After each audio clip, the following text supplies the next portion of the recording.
Yeah, when Governor Inslee extended Washington's pandemic restrictions all the way to January 4th, part of his logic was that COVID-19 cases have still continued to spike across Washington, even after his restrictions were announced. So today we've got a few questions about how that applies in Spokane County. Number one, are we seeing case numbers continue to spike?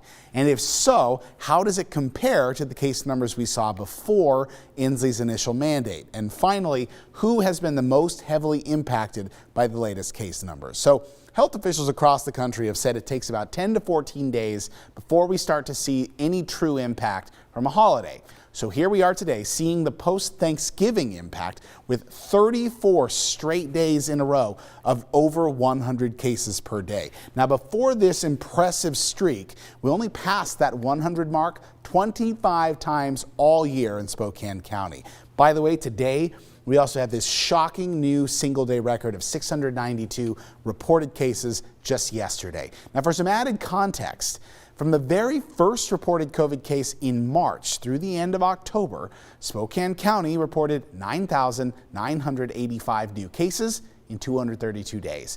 But since November 1st, we've seen 9,967 cases reported, so that's almost the same amount in just 37 days.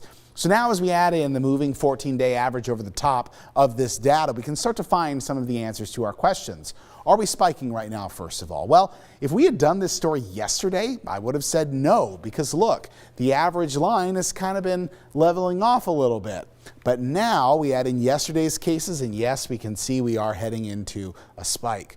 For our second question, how do case numbers compare now to our numbers before the mandate? Well, this plateau right here was directly linked to the start of Governor Inslee's new mandate last month. And you can see as it happened, the average immediately started to stopped rising, started to kind of level out. So things didn't necessarily improve, but they did definitively start to level out again until yesterday.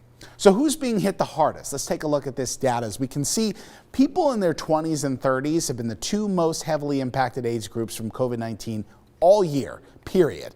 But since November 1st, the percentage of people in their 20s and their 30s are both dropping to their lowest percentages so far all year. Meanwhile, almost every other age group has seen its percentage rise. We're talking people in their 40s, in their 50s, in their 60s, in their 70s, all saw increases except young people. So we're talking teenagers, older kids, and younger kids, groups that all saw their numbers drop.